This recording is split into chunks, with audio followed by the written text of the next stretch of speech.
Halo semua, ya jadi gue mau update lagi untuk CPR Gold ya satu hari ini teman-teman. Kemudian kita juga mau update news ya.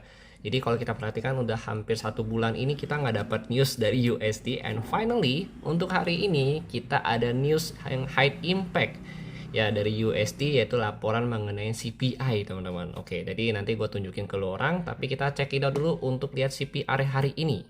Nah, oke guys, jadi hari ini ada CPR ya. Ini untuk range-nya memang cukup kecil sama kayak kemarin teman-teman, CPR range-nya. Nah, ini kalau kita perhatikan ini ada 166 4116 ya. Ini di range CPR dia benar-benar kecil banget nih, main di range-nya teman-teman.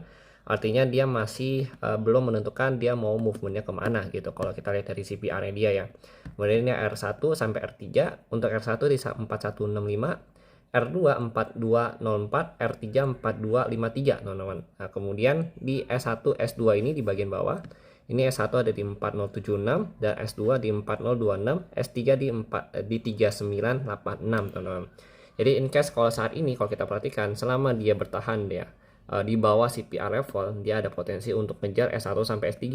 Dan in case dia naik di atas CPR level, dia akan ngejar R2, S1 sampai R3 teman-teman. Nah, ini dia belum ada movement, dia masih sideways, jadi kita belum bisa take action gitu. Saya biasanya take action ketika dia sudah mulai berada di luar CPR level, entah itu dia berada di atas atau di bawah CPR level itu sendiri. Jadi kita tunggu candle 1 hours ya, bisa closing di atas atau di bawah CPR level terlebih dahulu, karena ini dia jatuhnya masih ranging teman-teman. Oke. Lalu ini kita cek di bagian Forex Factory ya teman-teman ya. Jadi gue udah jelasin kenapa gue jadi pakai Forex Factory. Selama shutdown memang agak tentatif ya. Jadi Forex Factory memang menurut gue ini cukup akurat gitu teman-teman. Sini jam 7.30 ya waktu Indonesia Barat atau setengah 8 malam.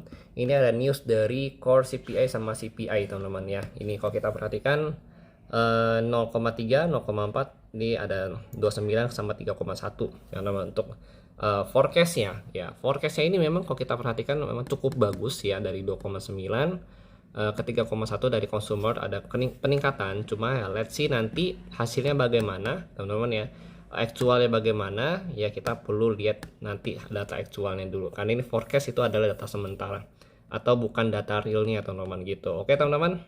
Ya, jadi karena ini news yang memang terpending cukup lama, ya, ini kemungkinan besar akan menyebabkan tingkat volatility market yang cukup tinggi. Jadi memang kita harus hati-hati dan stay safe track di hari Jumat ini, teman-teman. Oke? Nanti gua akan update lagi kurang lebih di siang hari nanti, teman-teman. Oke? Untuk lihat sekalian open interest data bagaimana.